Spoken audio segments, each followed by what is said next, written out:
मजबूरी दिल छू लेने वाली कहानी। सचिन को आज अपने घर वालों की बहुत याद आ रही थी। आज उसका किसी काम में मन नहीं लग रहा था। तभी उसने अपने माता पिता से मिलने की सोची और भारत जाने की तैयारी में लग गया। सचिन अपने माँ बाप का छोटा बेटा है। उसकी एक बहन और एक भाई है। वे कुल मिलाकर 3 लोग हैं। वे अपने इंजीनियरिंग की पढ़ाई पूरी करने के लिए अमेरिका गया हुआ था। आज उसकी खुशी का ठिकाना नहीं था। पूरे 6 वर्षों के बाद अपने देश भारत लौट रहा था और उससे मिलने की खुशी अंदर ही अंदर उसे उत्साहित कर रही थी। खुशी इतनी थी कि सुबह होने का इंतजार कर रहा था। उसने अपने आने की खबर भी अपने घर वालों को नहीं दी क्योंकि वह उन्हें सरप्राइज देना चाहता था। पढ़ाई के कारण वह ऐसा उलझ गया था कि अपने देश वापस लौटकर ही नहीं आ पाया। एयरपोर्ट से उतरकर सचिन सोचने लगा कि पिछली बार जब उसके भैया भाभी से उसकी बात हुई थी तो उन्होंने बताया था कि हरिचरण चाचा जी की तबीयत अचानक ठीक नहीं रहती, इसलिए कुछ दिनों के लिए माँ बाबूजी गांव में उनके पास रहने के लिए गए हैं। सचिन जल्दी से जल्द अपने माँ बाबूजी से मिलना चाहता था, इसलिए एयरपोर्ट उतरकर वह अपने भैया भाभी से मिले बिना टैक्सी करके सीधा गांव के लिए निकल गया। गांव पहुंचकर जैसे ही टैक्सी से बाहर निकला, वहां गांव की मिट्टी की भीनी भीनी खुशबू उसे अपनी ओर आकर्षित करने लगी। उसका बचपन उसकी आंखों के सामने किसी चलचित्र की तरह दिखाई देने लगा। सचिन घर जाते हुए गांव की हर गली हर मोहल्ले को बड़े ध्यान से देख रहा था। अपने भैया और माता पिता के साथ वहां बिताए गए अनमोल पल को याद करता जा रहा था। जब हरिचरण चाचा के घर पहुंचा तो उसे देखते ही चाचा के चेहरे पर मुस्कुराहट फैल गई। प्रणाम चाचा जी, कैसे हैं आप? मैं अच्छा हूँ बेटा, तुम लोगों का क्या हाल चाल है? मैं भी ठीक हूँ चाचा। ऐसे कहते हुए सचिन इधर उधर नजरें दौड़ाने लगा। उसकी नजरें अपने माता पिता को ढूंढ रही थी। तभी चाचा जी बोले, क्या हुआ सचिन बेटा, किसे ढूंढ रहे हो? फिर सचिन कहने लगा, चाचा जी मेरे माँ बाबूजी कहाँ हैं? बहुत समय हो गए उनसे मिले हुए, क्या आप उन्हें बुला देंगे? सचिन की बात सुनकर चाचा जी हैरान और परेशान भरी नजरों से उसकी तरफ देख रहे थे। ये क्या बात कर रहे हो सचिन बेटा? मुझे तो कितने साल हो गए तेरे माँ बाबूजी से मिले हुए। ये सुनकर सचिन के चेहरे का रंग ही उड़ गया और फिर फीकी सी मुस्कुराहट के साथ बोला, लेकिन चाचा जी माँ बाबूजी तो यही गांव में आपकी तबीयत खराब होने की वजह से कुछ समय आपके पास रहने के लिए आए थे ना? नहीं सचिन बेटा, तुझे कोई गलतफहमी हुई है। तेरे माँ बाबूजी तो कब से यहाँ आए ही नहीं है। और किसने कहा कि मेरी तबीयत कुछ खराब चल रही थी? अरे बहुत समय से तो मैंने तेरे माँ बाबूजी से फ़ोन पर भी बात नहीं की है। ये सुनकर मैं सोच में पड़ गया। फिर बाहर निकलकर सचिन ने गांव के अन्य लोगों से पूछताछ की, लेकिन उसे कुछ पता नहीं चला। आखिर माँ बाबूजी कहाँ हैं? ये सोचते हुए उसने अपने घर का फोन लगाकर भैया भाभी से पूछना चाहा, तो पाया उसके भैया भाभी का फोन स्विच ऑफ आ रहा था। उसने बहुत बार कोशिश की लेकिन अपने भैया भाभी से बात नहीं कर पाया। थक हार कर वह वापस टैक्सी में बैठकर अपने शहर की ओर निकल पड़ा। सचिन को इतना परेशान देखकर टैक्सी ड्राइवर, जो लगभग उसके पिता की ही उम्र का था, उसकी परेशानी का कारण जानना चाहा तो सचिन ने उसे सारी बात बता दी। जैसे ही वे लोग शहर पहुंचे तो टैक्सी ड्राइवर ने गाड़ी को एक चाय की दुकान पर रोका और सचिन से बोला, बेटा एक कप चाय पीकर आगे चलते हैं। सुबह से बहुत मैं थक गया हूँ और सुबह से कुछ खाया भी नहीं, काफ़ी थकान महसूस हो रही है। वहाँ चाय की दुकान पर कुछ लोग आपस में बातें कर रहे थे। अरे भाई, बांके बिहारी मंदिर की बहुत बड़ी मान्यता है। जो लोग वहाँ नंगे पैर चलकर जाते हैं, अपनी मन्नत मांगते हैं, उनकी सभी मनोकामनाएं पूरी होती हैं। सब लोगों की बातें सुनकर सचिन उस मंदिर में नंगे पैर अपनी मन्नत मांगने के लिए चला गया। मंदिर में प्रार्थना करने के बाद उसने देखा कि मंदिर के आंगन में बहुत भीड़ जमा थी, क्योंकि वहाँ कुछ लोग द्वारा भंडारा बांटा जा रहा था और सभी भक्त वहाँ से भंडारा लेकर खा रहे थे। वह भी भगवान का भंडारा लेने के लिए लाइन में लग गया। तभी उसकी नज़र एक बड़े बूढ़े व्यक्ति पर पड़ी। वह व्यक्ति जगह जगह से फटे पुराने मेले कुचेले कपड़े पहने हुआ था। शायद उसके शरीर से बहुत ही गंदी बदबू आ रही थी, इसलिए सब लोग उसे देखकर अपनी नाक पर हाथ रखकर चल रहे थे। उनके दाढ़ी नाखून बड़े हुए थे और बड़ी बड़ी मुश्किलों से लाठी का सहारा लेकर चल पा रहे थे। वह भीड़ में घुसकर भंडारा लेने की कोशिश कर रहे थे, परंतु घुस नहीं पा रहा था। वह कमजोर बूढ़ा व्यक्ति बार बार कोशिश करता, परंतु भीड़ में टिक नहीं पाता। लेकिन जैसे तैसे कोशिश करने के बाद जब वह भंडारा लेने के लिए पहुंचा, तब तक भंडारा समाप्त हो चुका था। वह बूढ़ा व्यक्ति निराश होकर वहीं बैठ गया। सचिन को उस बूढ़े व्यक्ति पर तरस आया। वह दौड़कर उसके पास गया, उनके कंधे पर हाथ रखकर कहने लगा, अरे बाबा, आप परेशान मत हो।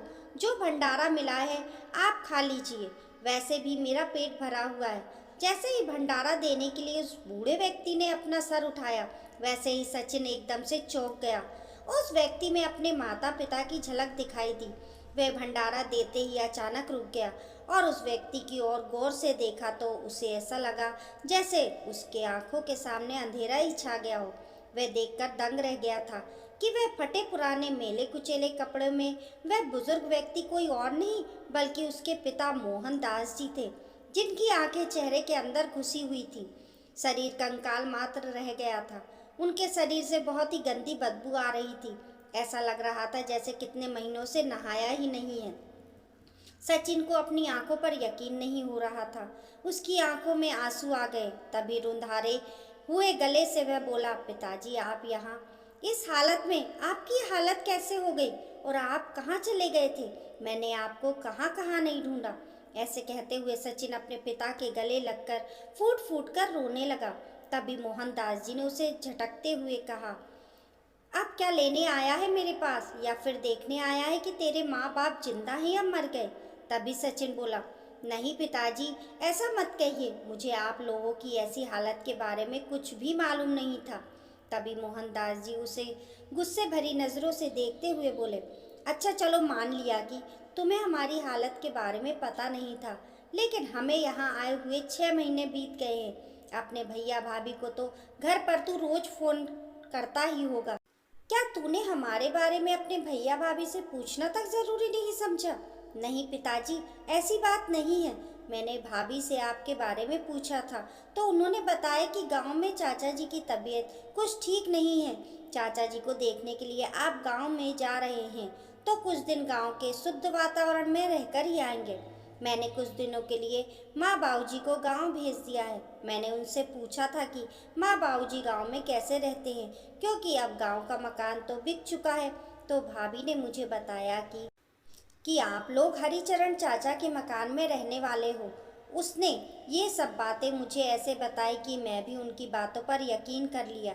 मुझे माफ़ कर दीजिए पिताजी। सचिन ने अपने पिता के पैर पकड़ते हुए कहा और पूछने लगा, माँ कहाँ है पिताजी? तभी मोहनदास जी सचिन को लेकर शारदा जी के पास पहुँचे तो मंदिर के बाहर एक झोपड़ी में रह रही थी और मोहनदास जी का इंतज़ार कर रही थी। उन्हें देखते ही उनके बेटे सचिन की आंखों में आंसू बहने लगे और रोते हुए सचिन बोला, माँ। माँ शब्द सुनकर शारदा जी बूढ़ी आंखों से अचानक मोहनदास जी की ओर देखने लगी और उसे देखते ही गुस्से में बोली, क्या करने आया है हमारे पास? चला जा यहाँ से। तभी सचिन रोते हुए अपनी माँ से बोला, अपने इस नालायक बेटे को बस एक बार माफ़ कर दीजिए माँ। गलती मेरी है जो मैंने भैया भाभी पर आंखें बंद करके भरोसा किया और उस पर यकीन करके आप लोगों की जिम्मेदारी भैया भाभी को देकर अमेरिका चला गया। लेकिन मुझे मालूम नहीं था कि जब मैं आप लोगों से मिलूंगा तो आपको ऐसी हालत में देखूंगा। लेकिन माँ, आज मैं कसम खाता हूँ कि आप लोगों के ऊपर हुए एक एक जुल्म का हिसाब लूँगा। माँ आप खुद सोचिए, क्या आपका बेटा सचिन आपके साथ कभी ऐसा कुछ कर सकता है? आपकी ये हालत देखकर मुझ पर जो बीत रही है वह मैं ही जानता हूँ। इतना कहते हुए सचिन अपनी माँ की गोद में सर रखकर फूट फूट कर रोने लगा। सचिन ने अपने माँ पिताजी को टैक्सी में बिठाया और उन्हें एक अच्छे से होटल में लेकर गया। वहाँ उन्हें भरपेट खाना खिलाया। फिर उसने अपने बचपन के दोस्त को फ़ोन किया करके उसी होटल में बुलाया। अपने दोस्त को सचिन ने सारी बात बताई। उसने अपने माँ बाबूजी को रहने के लिए चेतन के साथ भेज दिया। चेतन का इतना बड़ा घर देखकर मोहनदास जी और शारदा जी हैरान रह गए। तभी सचिन बोला, माँ पिताजी आप यहाँ आराम से रहिए, सब कुछ ठीक हो जाने पर मैं आपको घर ले चलूँगा। आपको यहाँ पर कोई तकलीफ नहीं होगी। अब आप मुझे सबसे पहले पूरी बात बताइए ताकि मुझे भी पता चल सके कि भैया भाभी मुझसे और क्या क्या छुपा रहे हैं। बेटा, क्या बताऊं, तेरे जाने के बाद 1-2 साल तक तो बहू और बेटे का व्यवहार बहुत अच्छा था। हम तो खुद को बड़े ही खुशनसीब समझ रहे थे और ईश्वर का शुक्रिया अदा कर रहे थे कि हमें ऐसे बेटे बहू मिले हैं। लेकिन हमें क्या पता था कि बहू का व्यवहार केवल हमें भ्रमित करने के लिए है। जब उसे ये मालूम चला कि तुम पढ़ाई पूरी होने के बाद नौकरी करने के लिए अभी और 2-3 साल अमेरिका में रहने वाले हो, तो उनका रवैया एकदम से बदल गया। सारा दिन बहू अपनी सहेलियों के साथ घूमना फिरना और पिक्चर देखने में ही लगी रहती थी। किटी पार्टी करती रहती थी और वहाँ से फिर रात को आती। बेटे को भी उसकी इन सब चीज़ों से कोई मतलब नहीं था।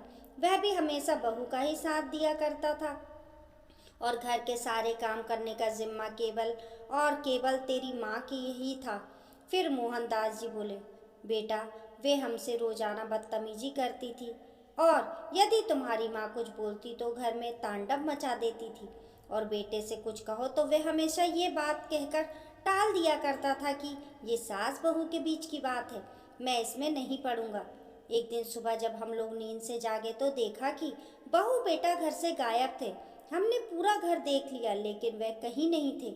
हमने बेटे को फ़ोन लगाया लेकिन उसने भी फ़ोन नहीं उठाया। किसी अनहोनी के डर से हमारा दिल अंदर ही अंदर काँप उठा था। शाम को जब वह दोनों घर लौटे तब हमारी जान में जान आई, लेकिन हमने देखा कि उसके हाथ में एक बड़ा सा बैग था। हम बहुत हैरान रह गए।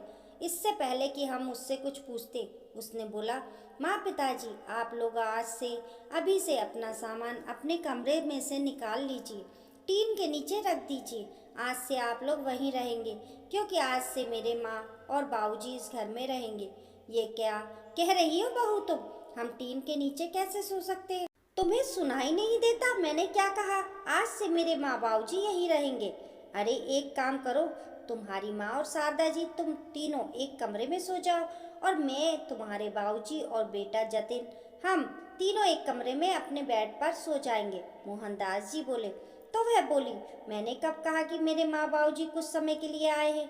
यह उनका घर है, वह अब हमेशा के लिए यहीं रहेंगे और आप लोगों से मैंने जितना कहा है आप उतना ही कीजिए, बहू ने गुस्से में कहा। तो मोहनदास जी बोले, बहू, तुम्हें मालूम है शारदा जी की तबीयत ठीक नहीं रहती। उनकी रीढ़ की हड्डी में बहुत तेज दर्द रहता है। उसे खाट पर नहीं लेटा जाएगा। वह सब मैं नहीं जानती। जल्दी से जल्दी कमरा खाली कर दीजिए, नहीं तो इस घर के दरवाजे खुले हैं, आप लोग अपना इंतज़ाम कर सकते हैं। इत्तेफाक की बात तो यह है कि बेटा वहाँ खड़ा अपने माँ पिताजी का अपमान देख रहा था। बहू की बात सुनकर शारदा जी को बहुत बुरा लगा। वह गुस्से में बोली, आप ज़रा छोटे बेटे को तो फ़ोन लगाइए, मुझे उससे बात करनी है। अब वही है जो अपने भैया भाभी को समझा सकता है। और सचिन बेटा, ये बात होने के बाद हमने तुझे कितनी बार फ़ोन मिलाया था, लेकिन तूने एक बार भी हमारा फ़ोन उठाना ज़रूरी नहीं समझा। ये बात सुनकर सचिन हैरान रह गया और बोला, लेकिन बाबूजी, मेरे पास तो आपका कोई फ़ोन नहीं आया। अरे हाँ, याद आया, मेरा फ़ोन नंबर तो बदल गया था और इसके बारे में मैंने भैया भाभी को बताया था और उनसे कहा भी था कि आपको इस बारे में खबर कर दे। फिर मोहनदास जी बोले, लेकिन बेटा, हमें बहू और जतिन ने इस बारे में कुछ नहीं बताया। हम तो अब तक यही सोच रहे थे कि तू बदल गया है और तूने भी हमसे मुंह मोड़ लिया है। फिर शारदा जी बोली, बेटा, मैंने तेरे भाई को एक बार कहा भी था कि मेरी एक बार सचिन से बात करवा दो।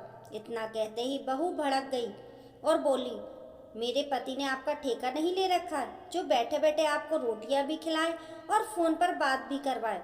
क्या आप लोग हर छोटी छोटी बात पर सचिन को फ़ोन कर लगाने की बात करते हो? वह वहाँ पढ़ाई करने के लिए गया है, कम से कम उसे तो सुकून से रहने दीजिए। वैसे भी उन्हें सब मालूम है, उनकी रजामंदी से ही मैं अपने मम्मी पापा को यहाँ लेकर आई हूँ। हाँ माँ, मुझे भाभी ने यही कहा था कि वह अपनी मम्मी को हमारे घर लेकर आ रही हैं, लेकिन उनकी मम्मी का ऑपरेशन हुआ है और घर में ध्यान रखने वाला कोई नहीं है। लेकिन पिताजी, यदि मुझे मालूम होता कि भाभी आप लोगों को आपके कमरे से निकाल रही हैं, तो मैं आपके साथ कभी ऐसा नहीं होने देता। फिर शारदा जी आंसुओं से भरी आंखों से कहने लगी, बहू ने हमारी ऐसी हालत कर दी थी कि हमारे पास और कोई चारा नहीं बचा था और हमने सोच लिया था कि यदि 2 रोटी खानी है तो बहू की बातें चुपचाप सहनी होंगी। बेटा, एक दिन तेरी माँ को बुखार चढ़ा था और मैं उसकी सेवा में लगा था। वैसे तो पूरे घर का काम तेरी माँ ही करती थी। उस दिन बहू ने आकर कहा कि मेरे मामा मामी घर आ रहे हैं, इसलिए माँ जी आप अच्छा सा खाना बना दीजिए। तो मैंने कहा कि कैसी निर्दयी बहू हो तुम। बहू, क्या तुम्हें नज़र नहीं आ रहा है कि तुम्हारी सास बीमार है? तुम्हें तो उनकी सेवा करनी चाहिए, उल्टा तुम उसे काम का बता रही हो। इतने में समधन जी मुझसे कहने लगी कि आप बाजार जाकर उनके लिए दवाई ले आइए, खा लेंगी तो आराम भी मिलेगा और राहत भी मिलेगी और काम करने में मन भी लगेगा। और वैसे भी तबीयत ठीक हो या ना हो, घर का काम तो करना ही पड़ता है। तो बेटा, मुझे समधन जी की ये बात सुनकर बड़ी हैरानी हुई और मैंने गुस्से में कह दिया, आप भी एक औरत हैं और आपको मेरी पत्नी का दर्द समझना चाहिए। आज मेरी पत्नी घर का कोई काम नहीं करेगी। अगर खाना बनाना इतना ज़रूरी है तो आप क्यों नहीं बना लेती हो? वैसे भी रिश्तेदार तो आपके ही आ रहे हैं। फिर शारदा जी बोली, बेटा, उस दिन जब तेरे भैया ऑफिस से घर को आए तो समधन जी रोने का नाटक करने के लिए बैठ गई। उन्हें रोता हुआ देख जतिन ने पूछा, क्या हुआ सासू माँ, क्यों रो रही हैं? क्या मेरे माँ बाबूजी कुछ कह दिया क्या आपसे?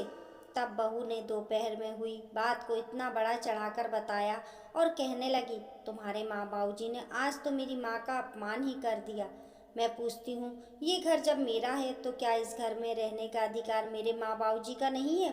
अरे जब देखो तुम्हारे माँ बाबूजी मेरी माँ को खरी खोटी सुनाते ही रहते हैं। बेचारी अगर बीमार ना होती तो क्या मैं उन्हें अपने घर लाती? अरे मेरी माँ बीमार है। माँ से तुम्हारी माँ बाबूजी खाना बनवाने के लिए बोल रही थी। जैसे ही मेरी माँ ने खाना बनाने से इनकार कर दिया तो तुम्हारी माँ बाबूजी उन पर डांट लगाते हुए बोले, जब घर के काम नहीं करना तो क्या बेटी के घर पर मुफ्त की रोटी खाने के लिए पड़ी हो? जतिन, आज तो तुम्हारे माँ बाबूजी ने सारी हद पार कर दी। उस दिन तो जतिन ने हद ही कर दी।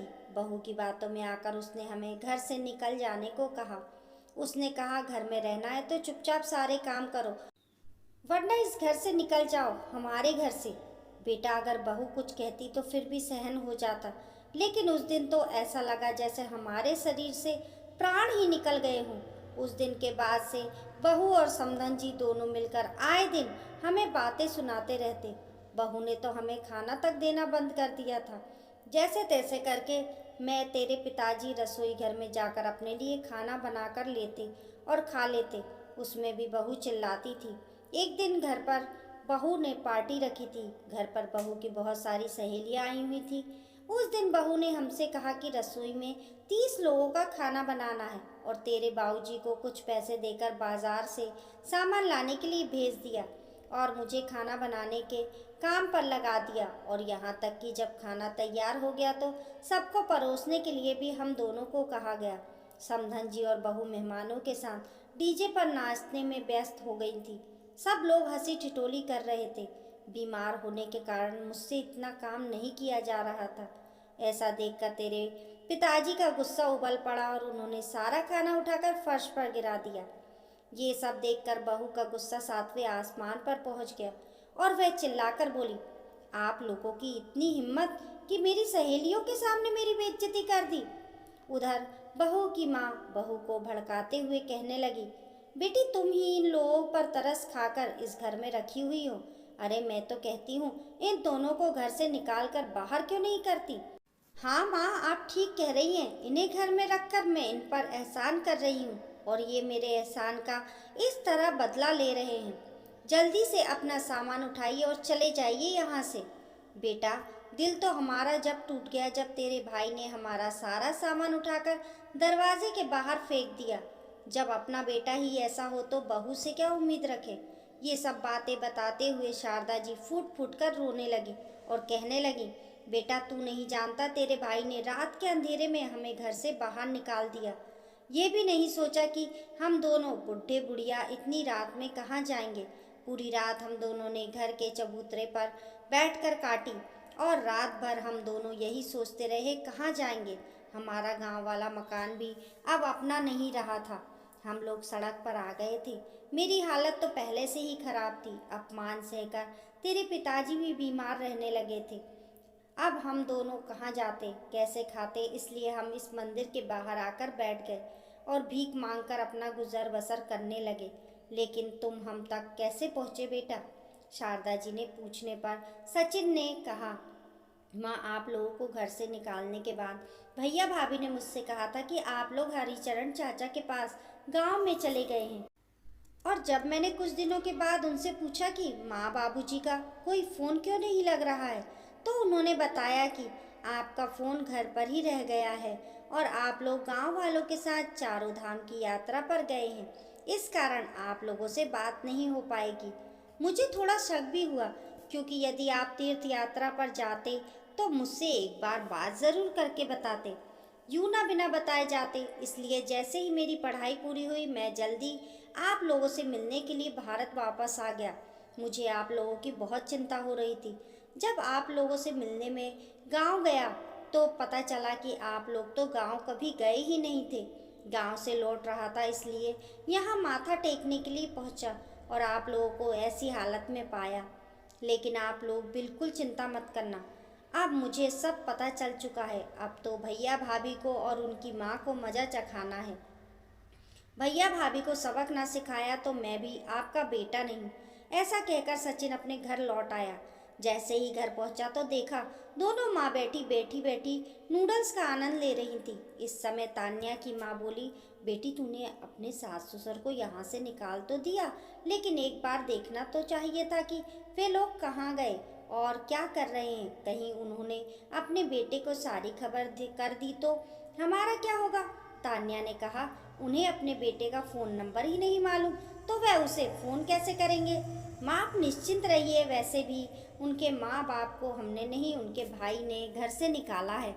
और वैसे भी उन्हें अपनी पढ़ाई पूरी करने में अभी बहुत टाइम है। तब तक तो वे दोनों भगवान को प्यारे हो जाएंगे। ऐसी हालत में कितने दिन जीवित रहेंगे? और माँ, जब हमने कुछ किया ही नहीं तो हमें डरने की क्या ज़रूरत है?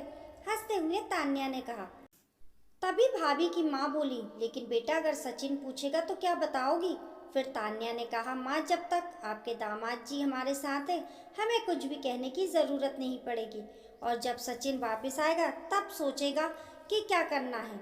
अभी तो मज़े करो और आप बिल्कुल भी चिंता मत करो। ये बातें करते हुए वे दोनों ज़ोर ज़ोर से हंसने लगी। तभी सचिन अंदर आ गया और देखते ही तान्या के चेहरे का रंग ही उड़ गया। वह चौंक कर खड़ी हो गई। अरे क्या हुआ बिटिया, तुझे क्या हो गया? ऐसा कहते हुए तान्या की माँ ने दरवाजे की ओर देखा तो उनके पैरों तले जमीन खिसक गई। वे दोनों मन ही मन सोच रही थी कि कहीं सचिन ने उनकी बातें सुन तो नहीं ली। इस समय सचिन हंसते हुए बोला, देखकर हैरान रह गई ना आप? मुझे अचानक से देखकर मैं आप दोनों को सरप्राइज देना चाहता था, इसलिए बिना बताए ही आ गया। सचिन की ये बात सुनकर तान्या और उसकी माँ की जान में जान आ गई। अब उन्हें यकीन हो चुका था कि सचिन ने उनकी बातें नहीं सुनी हैं। तभी सचिन ने पूछा, भाभी, भैया कहाँ हैं? वे कहीं दिखाई नहीं दे रहे।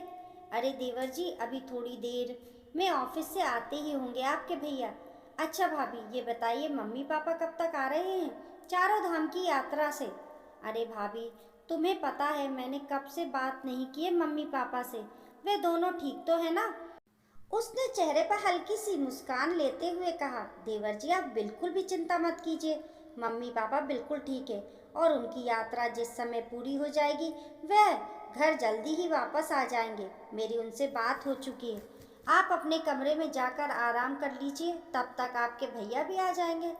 थोड़ी देर आराम करने के बाद जैसे ही जतिन ऑफिस से आया, सचिन अपने भैया भाभी के पास वापस आया और बोला, भैया एक खुशखबरी है। माँ बाबूजी तो यहाँ है नहीं।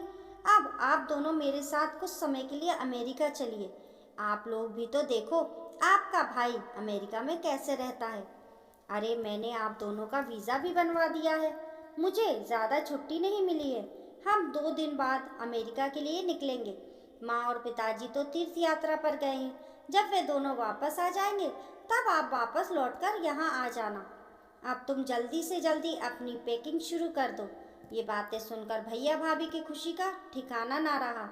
खुशी के मारे उनके पैर जमीन पर नहीं रह रहे थे। तभी तान्या की माँ, जो यह सब बातें सुन रही थी, परेशान होते हुए बोली, तान्या बिटिया, तुम तो विदेश जाने के बारे में सोच रही हो, लेकिन यह भी तो सोचो, फिर मेरा और तेरे बाबूजी का क्या होगा। देखिए माँ, इतने दिन आप दोनों को रखकर आपकी सेवा की है, अब आप वापस अपने घर चली जाइए। भला बेटी के घर माँ बाप भी कितने दिन तक रहेंगे। अब आपके कारण मैं अमेरिका जाने का मौका तो नहीं छोड़ सकती हूँ। माँ, आपको तो पता है ना, बचपन से ही अमेरिका जाने का सपना देखा करती थी। अब जब मौका मिल रहा है तो मैं इस मौके को हाथ से नहीं जाने दूँ। और वैसे भी आपको अपनी बेटी के घर पड़े पड़े कितने दिन हो गए हैं। अपनी बेटी के मुंह से ये बातें सुनकर उसकी माँ हैरान रह गई। अगले दिन अपनी माँ और बाबूजी को उसने अपने घर से विदा कर दिया। अमेरिका जाने की तैयारी में जुट गई है। जतिन ने भी अपने ऑफिस का सारा काम अपने सहकर्मी को सौंप दिया। सचिन अपने साथ अपने माँ बाबूजी को लेकर वहां आ गया। उन्हें देखकर दोनों के पैरों तले जमीन खिसक गई, मानो जैसे उनके शरीर में जान ही नहीं रह गई हो। अपने माँ बाप को देखते ही जैसे उनके मुंह पर ताले ही लग गए हों। तभी सचिन अपने भैया भाभी से कहा, पहचाना इन दोनों को या नहीं? अरे, आप लोगों की असलियत तो मुझे उसी दिन पता चल गई थी जब मैं अमेरिका से वापस आया था, पर मुझे ये सारा तमाशा भाभी के मम्मी पापा को भाभी के हाथों से बेइज्जत करवा के निकलवाने के लिए करना पड़ा। अरे, उन्हें भी तो पता चले कि उन्होंने मेरे माँ बाबूजी को उन्हीं के घर से निकलवा कर जो दर्द दिया है, वही दर्द जब आज उन्हें मिला तो उन्हें कैसा लगा होगा। भैया, मुझे आपसे ऐसी उम्मीद नहीं थी। अगर आप माँ बाबूजी का ध्यान नहीं रख सकते थे या उन्हें अपने पास रखना नहीं चाहते थे तो मुझसे एक बार कह दिया होता, मुझे एक बार फ़ोन करके बता दिया होता, मैं उन्हें अपने साथ अमेरिका ले जाता। पर उन दोनों को घर से निकालने से पहले आपने एक बार तो सोचा होता। अरे, जिस माँ बाप ने तुम्हें जन्म दिया है, पाल पोस कर बड़ा किया है, आपने तो अपने बूढ़े माँ बाप को दर दर की ठोकरें खाने के लिए छोड़ दिया। अरे, ऐसा करने से पहले कहीं चुल्लू भर पानी में डूब कर मर क्यों नहीं गए आप दोनों? अब निकालिए मेरे माँ बाबूजी को इस घर से। आप दोनों मेरे माँ बाबूजी को घर से निकाल कर मज़े से रहना चाहते थे ना, तो जाइए इस घर से और अपनी ज़िंदगी अपने तरीके से मज़े से बिताइए। लेकिन ये घर मेरे माँ बाबूजी का है और यहाँ मेरे माँ बाबूजी ही रहेंगे। अब तुम्हें मालूम पड़ेगा कि इंसान को अकेला और बेसहारा छोड़ देने का मतलब क्या होता है। तुमने मेरे माँ बाबूजी को घर से धक्के मार कर निकाल दिया, उन्हें दर दर की ठोकरें खाने को मजबूर कर दिया, खून के आंसू रुलाए तुमने उन्हें। अब तुम दोनों की भीख मांगने की बारी है। सचिन की ये सारी बातें सुनकर दोनों भैया भाभी माँ बाबूजी के पैरों में जाकर उनसे माफ़ी मांगने लगे। माँ, हमें माफ़ कर दीजिए, मुझे पता नहीं मैं कैसे ये सब कर गया, आपकी बहू की बातों में आ गया और ये गुनाह कर बैठा। अपने इस नालायक बेटे को एक मौका दे दीजिए। तभी शारदा जी बोली, बेटा, तुझे हमने एक नहीं 1000 मौके दिए, लेकिन तुझ जैसी औलाद होने से तो भगवान माँ बाप को बिना औलाद ही रखे, जो अपनी बीवी के बहकावे में आकर अपने माँ बाप को आधी रात में घर से बाहर निकाल सकता है। ऐसे नालायक बेटे बहू की मेरे घर में कोई ज़रूरत नहीं है। तभी मोहनदास जी ने अपने बेटे के गाल पर एक जोरदार तमाचा खींचकर देते हुए कहा, निकल जाओ हमारे घर से, हमारा तुम्हारे साथ कोई रिश्ता नहीं है। हमारा सिर्फ एक बेटा है, सचिन। हमें कभी भी अपनी शकल मत दिखाना। आज दोनों बेटा और बहू अपने किए पर पछता रहे थे, क्योंकि आज वे अपने ही बुने जाल में बुरी तरह फंस चुके थे। इधर मोहनदास जी और शारदा जी की शादी की सालगिरह पर अपने घर वापस लाकर उन्हें ये तोहफा दिया। माँ, बाबूजी, आप दोनों को बहुत बहुत मुबारक हो। अब आपको आपके घर से कोई नहीं निकाल सकता, क्योंकि ये घर आपका है। अपने बेटे का प्यार देखकर शारदा जी और मोहनदास जी बोले, बेटा, हमें माफ़ कर देना, हमने तुम्हें बहुत गलत समझा। उन तीनों की आंखों में खुशी के आंसू थे। सचिन भी अब भारत में रहकर एक अच्छी सी जॉब करने लगा था। कुछ समय के बाद उसके माँ बाबूजी ने एक अच्छी सी लड़की देखकर उसकी शादी कर दी। सचिन और उसकी पत्नी अपने माँ बाबूजी का अच्छे से ध्यान रखते थे और उनकी हर ज़रूरत को पूरा करते थे। अब इस तरह शारदा जी, मोहनदास जी और सचिन की पत्नी तीनों हंसी खुशी अपनी ज़िंदगी बिता रहे थे। बूढ़े माता पिता की ज़िंदगी अब खुशियों से भर चुकी थी। बीते दिनों को याद करके उनकी आंखों में आंसू आ जाते थे। दोस्तों, जो माँ बाप अपने बच्चों को बचपन से लेकर बड़े तक पाल पोस कर बड़ा करते हैं, वही बच्चे बड़े होकर अपने बूढ़े माँ बाप को कुछ समझते नहीं हैं और उन्हें बोझ समझने लगते हैं। इस कहानी को लेकर आपकी क्या राय है, हमें कमेंट करके ज़रूर बताइए। कहानी पसंद आने पर लाइक और शेयर करें। ऐसी ही अच्छी अच्छी कहानियों के लिए चैनल को सब्सक्राइब करना ना भूलें। मिलते हैं फिर एक नई कहानी के साथ, तब तक के लिए नमस्कार।